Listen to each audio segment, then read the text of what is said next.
don't know what's up with that.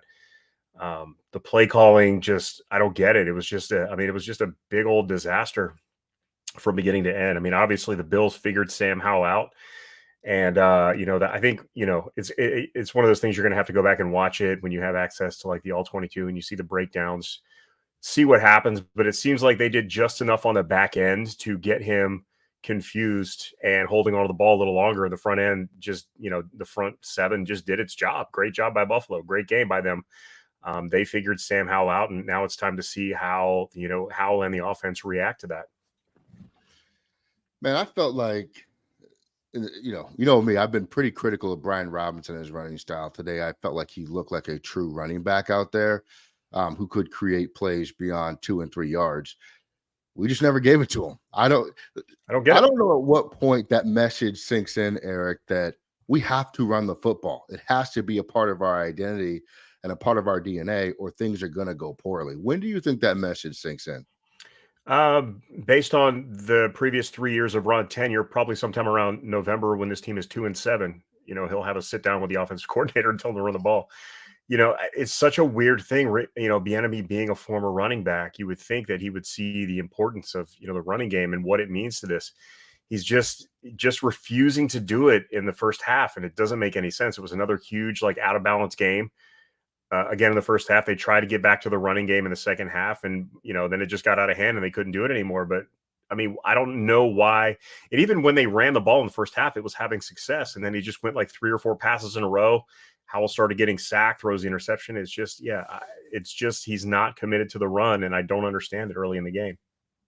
Here's what I didn't love the most is you got to recognize that your young quarterback is in the tank, and Howell was in the tank this game, and it wasn't getting any better. There were only minimal signs of life, and you got to take the pressure off the kid, man. You got to do something to help him out, be it running the football, even run some reverses, something just to mix it up. Buffalo was all over that game plan. They knew what we were going to do and when we were going to do it. And I don't think that Bieniemy helped out Howell as much as I felt like he should have.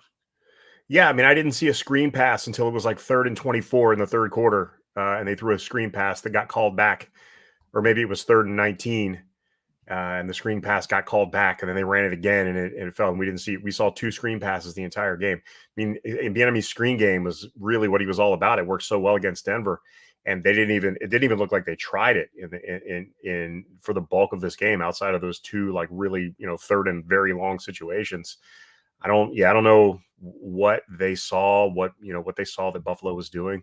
But yeah, I mean, I agree with you. Sam Howell was really struggling today, and Bieniemy just, I guess it shows confidence maybe that, he wants to just put it on his guy and see if he comes out of it. But at some point, you got to just help him out and just call something easy. I mean, it was just everything was downfield. Nothing was working.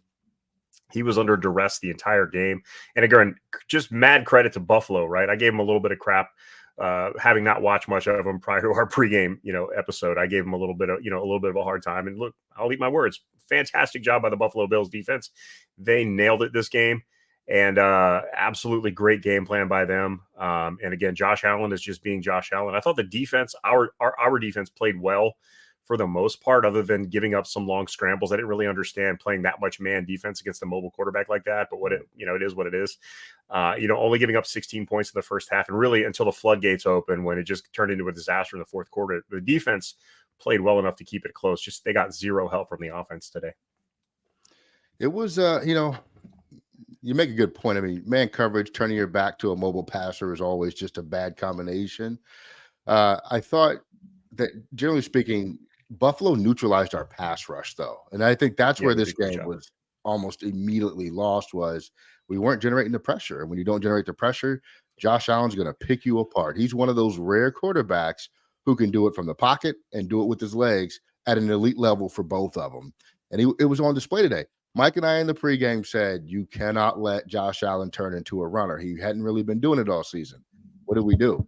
We let him turn into a runner, man. I mean, he killing us 40, 50 yards. Scrambler, though. It wasn't even the design runs. It was just, he was getting, they weren't, they were rushing 4, dropping 7, which is kind of the game plan against Josh Allen. That's what you want to do. You want to get pressure with 4 and drop 7 and make him make those tough decisions. The problem is when you're not getting pressure with 4, you got to help them. And we just, our defense, Del Rio, whomever was calling a defensive plays, wasn't dialing up enough pressure, in my opinion.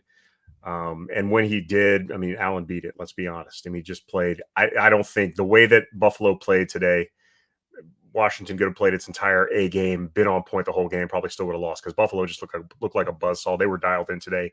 Obviously, we weren't.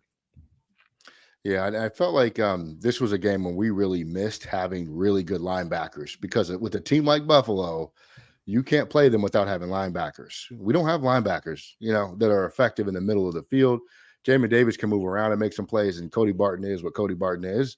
I'm not going to hate on the man, but he's not what you need to play a team like Buffalo that is going to run the football. Yeah, license to hate, right? Great value Cole Holcomb. That's what Cody Barton looks like so far. Who would have thought that, man? Holy crap. The receivers were completely absent this game, and I know in large part that's because the offense just couldn't get the ball out of Howell's hands fast enough. But man, it was not good. It was not good. Let's see. Phil from the Command This podcast says 9 sacks, 80% pressure rate allowed, over 50% Bills fans in the stands. Did you notice that on TV? How many Bills fans were there? Yeah, I mean, it's a Buffalo game. They're fans. They don't have it. There's nothing to do in Buffalo. They're going to come to every game. So like that their fans just travel like that is what it is. Who is Taylor Spazicki? I guess he's just saying our fans only blame Howell calling for Taylor okay, Phil. I don't think we can only blame Howell. Obviously, Howell deserves a lot of blame because he was just god awful today. He was terrible today, and we're not going to sugarcoat that. He was bad. He did not hold up to the pressure well. I don't think he's the only reason this team lost, but he's a giant reason why this team lost. The play calling wasn't great. The offensive line wasn't great. The running game, they just didn't commit to it. And, Howell he wasn't up to the task today. It is what it is. I still like Howell. I'm very curious to see how he rebounds and see how he handles this. He's done well so far this season responding to adversity. It doesn't get any more adverse than what he just saw today, just getting annihilated by a really good team. So let's see how they respond in another really, really tough matchup next week against Philly. Definitely doesn't get any easier, but it is a divisional game. And one silver lining to this loss is that it is an AFC opponent. If you're going to lose a game, this is the one you want to lose. You want to lose to an out-of-conference opponent. When playoff seeding comes into play, it doesn't hurt you with any tiebreakers or anything like that. That's the only silver lining I'm going to give to this. But overall, just a disaster today. We need to just forget about it and move forward as quickly as possible. Yeah, I honestly don't remember a game this awful in a long time. Phil said, hard to hold up to pressure when you get zero consistency in play calling balance and your right tackle is a turnstile. All those things are true. I did not see an adjustment in play calling from Bieniemy. Now, traditionally, so far this season, he's gone to the run in the second half. But I think by that point, I think he felt like we needed to move the ball down the field quickly. And that was through the passing game. It just did not happen today. We had a very poor game plan for the Buffalo Bills, or at least we executed that game plan about as poor as you possibly could today. No complaints there. The only thing I would disagree with, I think, Phil, you're mostly right. I think that Wiley's more of a parking cone than a turnstile, but semantics, right? He was awful today. He was terrible. And again, Sam wasn't great. He held onto the ball too long. There was too much pressure, but man, I mean, they weren't helping him at all because they just couldn't. That outside linebacker 43. I mean, that guy looked like Lawrence Taylor today. He was everywhere, and just complete domination by the Bills. Credit to them. Yeah, I feel like what Sam's decisions were once he got out of the pocket were all kind of bad today. I hate to say that, guys, but that hit he took when he ran terrible. that ball, you cannot do that. You will not last the season in the NFL doing that. He has to get down or do something. I know he kind of got stacked up with 4 guys there, but he is risking his playing time, man. And that was just rough to see. I hate to see him take that kind of hit because we do need to see him go through this and then see how he can possibly bounce back. Now, it sucks that we're going to that Philadelphia buzzsaw, but that's the right kind of game to see if he can or cannot do it. So we're going to find out. Defensively, what about the secondary today, Eric? How'd you feel about the secondary? It's tough because, again, they played a lot of man coverage against a quarterback who runs around a lot. It's very difficult to hold up in man coverage when the quarterback's running around for 5 seconds, right? Man coverage is good. If you're pressuring, you get pressure, you force the quarterback to get rid of the ball quickly. Allen was extending plays. It's very difficult to hold up. I didn't like the game plan, a lot of that, the man coverage stuff, because it's just very difficult against a quarterback like Josh Allen to hold up in man coverage. There were some breakdowns in zone. I think that long touchdown that Derek Forrest gave up, I credit play design more. I mean, he had to choose, and he was going to be wrong no matter what you choose, because he had two guys to cover. One of them was going to be open no matter what he did. Great throw by Allen. Kendall Fuller had a really nice interception. Percy Butler dropped an interception. Cam Curl had one. I mean, that ball was the one that went through Cam Curl's hands. I mean, that ball was going 110 miles an hour. It would have been a tough catch. They held up fine considering the lack of a pass rush and the style of coverage they were playing most of the game. They did okay. Obviously you could have been better because you gave up 37 points. But I can't hate on the secondary too much. They definitely could have been better. Stephon Diggs, is a great receiver, and he had 9 catches, 110 yards, something like that. Gabe Davis got loose for one big one, almost got another one. Kendall Fuller made a really good play to force him out of bounds before he could get both feet in rather. So again, secondary, I'm going to give the secondary probably like a C+ today, maybe a B-. They were fine, but based on what they were facing, they just didn't really have much of a chance. It felt like the Bills left some points on the field too, which is crazy to say when you lose 37-3, but it could have been a lot worse. I think the defense, though, okay, Buffalo is sort of that kind of team, and at least what they are. I think we still got a lot to figure out offensively, and I think it'll be interesting to see what Bieniemy does coming after this. Now, if you watched our weekly podcast on Tuesdays, we told you that Buffalo has had Bieniemy and the Chiefs' number in the regular season for the last 5 years or so. The Chiefs got them in the playoffs, but this was another one of those games where it looked like Buffalo just had our number coming into the parking lot today. We had no answers for anything they were doing. Yeah, I would agree with that. Hopefully we see them in the Super Bowl this year, and then we can curb stomp them to return the favor, because Bieniemy over the Bills.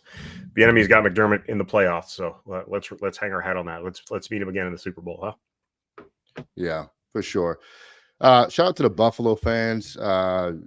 Andy, Allison, she was going to hop on here. Technical difficulties there. She was going to talk some trash for the Buffaloes, but I can't deal with that. I would have signed off. I'm not listening to you right now, Buffalo fans. So if you take it away from that game, Eric, one thing that you're like, hey, we got to do this better next week, what is it? Does everything count? Give me one, just one. I don't know. Next week is going to be a completely different game. It's a division game. Del Rio seems to have a decent feel for Philadelphia.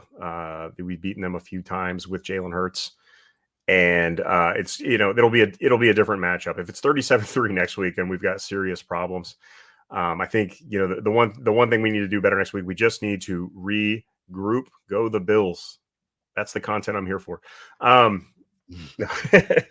No, just regroup and don't look incompetent next week. Just return. If you don't win next week, just look like you belong on an NFL football field, which you didn't today. So yeah, that's my takeaway this week. Just forget it and move forward, and let's play better next week. So I'm going to say something that I know a lot of Commanders fans are not going to like, but in 3 games this year, we've had 2 halves of good Sam Howell, and we've had 4 halves of mediocre to not great Sam Howell. We need to see consistency out of what number is he? God, he was 14 last year. We need to see more consistency out of the quarterback position. He's young. I'm totally respecting that fact. So everybody don't blow up our Twitter feed and all that stuff. But we said it before. He's got to put a whole game together. This team, and you saw it today, will go nowhere if he doesn't take us there, right? When he's good, we're great. When he's not good, we are also, as a collective, not that good. So Sam Howell, he's got the talent. You got to bring it all together, right? And what better place to do it than Philadelphia? We beat them last year on Monday Night Football. It's a good time to rebound, because we are certainly going to need to. I'm gonna add to that though, because we've also seen 2 good halves of Eric Bieniemy and 4 bad halves of Eric Bieniemy. So let's keep that in mind. 100%. We have we've been too pass happy too much under him, and it's starting to become a thing. And I mean, like, look, when you have Patrick Mahomes, you can do that, because that's what Patrick Mahomes is. nobody thinks Sam Howell is Patrick Mahomes. So you shouldn't be throwing the ball 85% of the time with any Sure. quarterback other than Patrick Mahomes, right? Yeah. Like you just shouldn't. I don't care who it is. If I had Joe Burrow, even, I'm not throwing the ball 85% of the time. You just cannot take those options and let the defense think they know what's coming. You're giving no diversity to your offensive scheme. I know what he wants to do. He can move the ball through the air. We know we can do it. We have the receivers to support it, but you gotta mix it up. Let's talk Antonio Gibson real quick, man. Eric, is he making a case to be off of this roster before the end of the season? What is going on with the fumbles? Dude, I mean, he didn't fumble last season after, a bad preseason and a lot of fumbles the year before. He had a really clean 2022 NFL season, but he's back to his old ways. He's putting the ball on the ground. He's done it twice again this year thus far, and it's very early in the season.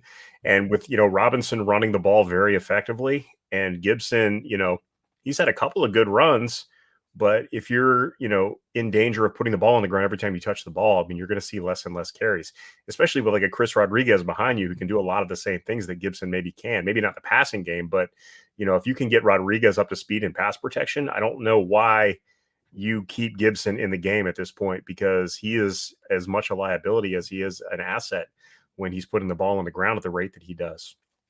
Back-to-back weeks, man, fumbles or not back-to-back, 2 out of 3 weeks he played fumbles. It just, you cannot do that. I don't care who you are. If it was Brian Robinson, if it was Chris Rodriguez or anybody, I'd be saying the same thing. Running backs that fumble are useless players in the NFL. That's just the reality.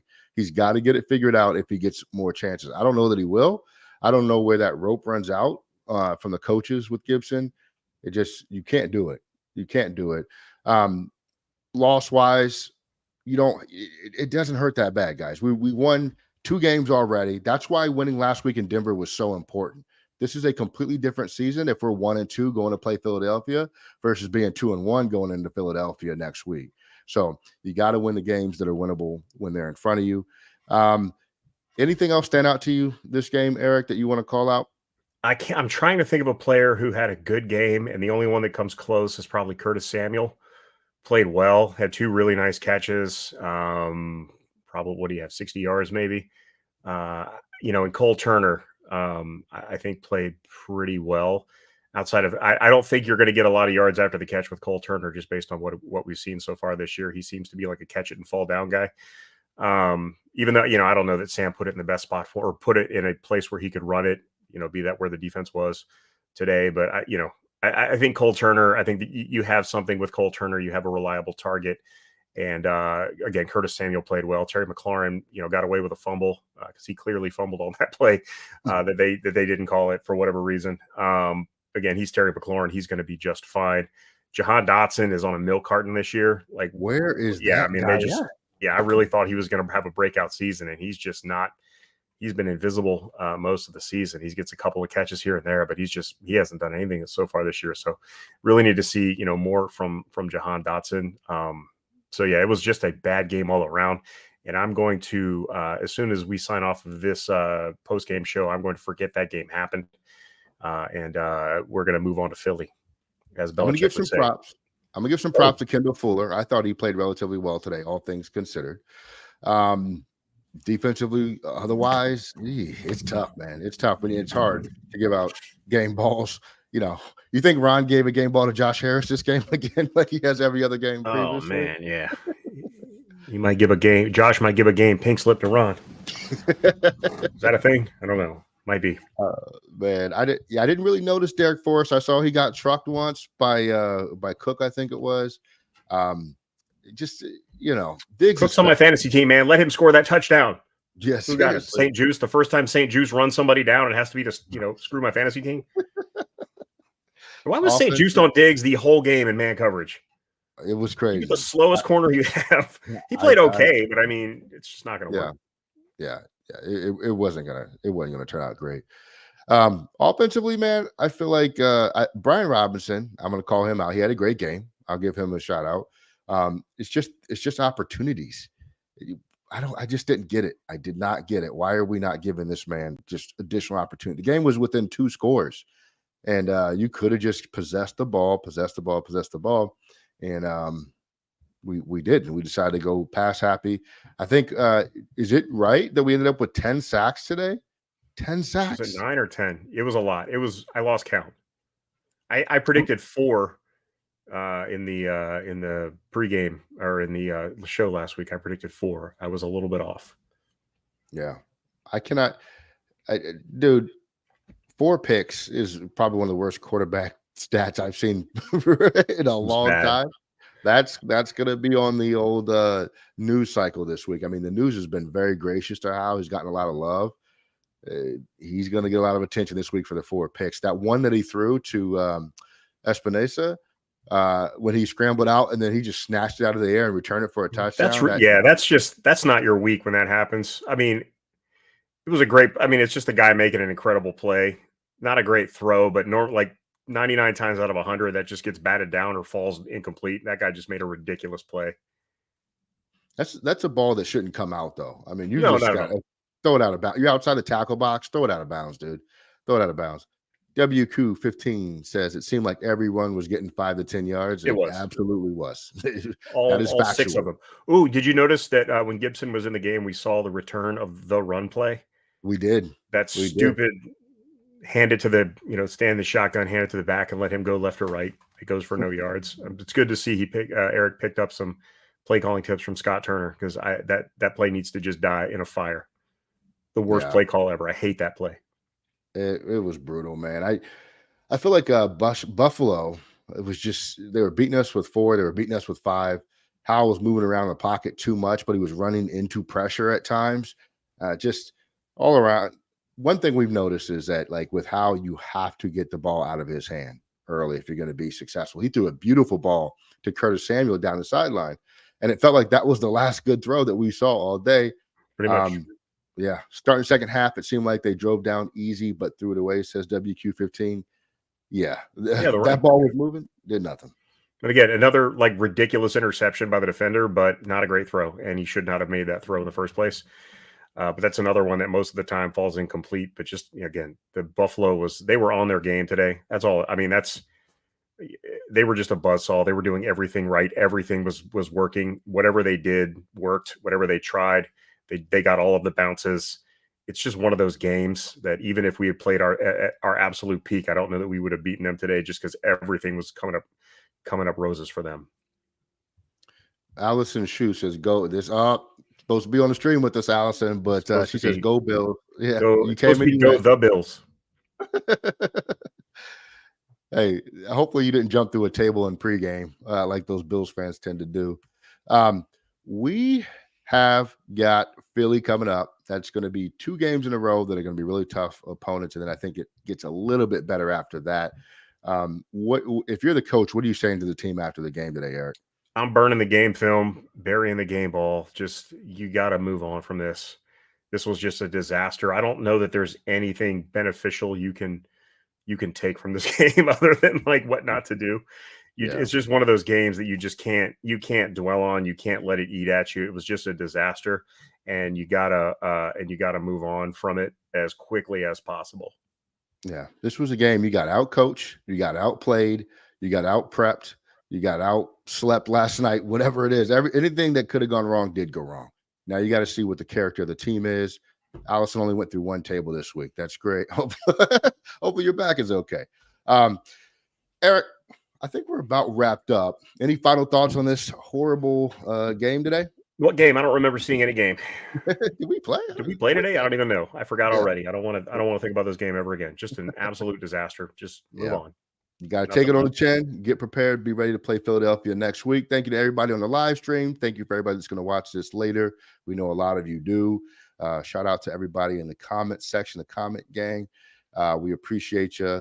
Eric, let's go wipe this from our memory like they do on Men in Black with that little memory wiping thing and just get ready for Tuesday night when our next podcast comes out. Shout out to all the fans that sat through that today, especially those at the game. The weather was not great. You made it. We got some questions to answer, but we'll answer those next week. We are out of here. Peace.